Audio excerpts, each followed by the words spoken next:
मृत्यु के 24 घंटे बाद आत्मा शव के पास क्यों लौटती है? मृत्यु के बाद कहाँ जाती है आत्मा? इस बारे में क्या कहता है गरुड़ पुराण?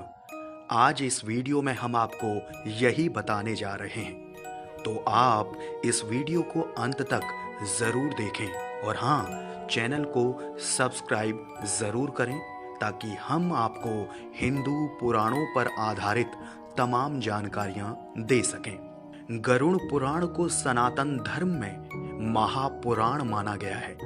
इसमें जीवन, मृत्यु और मृत्यु के बाद तक की स्थितियों के बारे में बताया गया है। हम में से ज्यादातर लोगों ने बचपन में अपने बड़ों से सुना होगा कि अच्छे कर्म करने से स्वर्ग मिलता है और बुरे कर्म करने से नरक। स्वर्ग में इंसान की आत्मा का भव्य स्वागत और सत्कार होता है, वहीं नरक में इंसान को अपने बुरे कर्मों की सजा को भोगना पड़ता है। स्वर्ग और नरक की बातों का जिक्र गरुड़ पुराण में भी किया गया है। इस पुराण में भगवान विष्णु के वाहन गरुड़ और श्री हरि की वार्तालाप के जरिए लोगों को जीवन जीने के सही तरीके, सदाचार, भक्ति, वैराग्य, यज्ञ, तप आदि के महत्व के बारे में बताया गया है। साथ ही कर्मों के हिसाब से स्वर्गलोक और नरक लोक में जाने की बातों का भी जिक्र है। हालांकि स्वर्ग और नरक की बातें कितनी सटीक हैं ये तो बताया नहीं जा सकता, लेकिन गीता में भगवान श्री कृष्ण ने एक बात जरूर स्पष्ट की है कि आत्मा का कभी अंत नहीं होता। आत्मा सिर्फ शरीर बदलती है, ठीक उसी तरह जैसे व्यक्ति पुराने कपड़ों को बदलकर नए वस्त्र धारण करता है। सिर्फ पंच तत्वों से बना शरीर ही मरता है।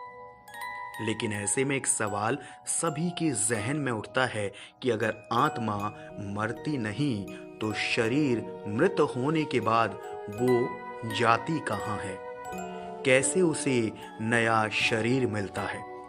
गरुड़ पुराण के अनुसार जब मृत्यु आती है तो यमलोक से 2 यमदूत आत्मा को साथ लेने के लिए आते हैं। यमदूतों के आते ही आत्मा शरीर छोड़ देती है और उनके साथ यमलोक चली जाती है।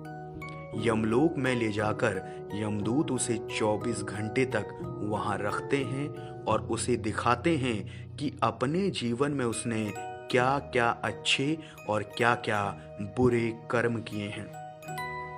इसके बाद आत्मा को उसी घर में छोड़ दिया जाता है जहां उसका जीवन बीता होता है और 13 दिनों तक आत्मा अपने परिजनों के बीच में ही रहती है। ये भी मान्यता है कि जिसने जीवन में अच्छे कर्म किए हैं उसके प्राण निकलने में ज्यादा परेशानी नहीं होती, लेकिन जिसने बुरे कर्म किए हैं उसे प्राण छोड़ते समय काफी पीड़ा होती है।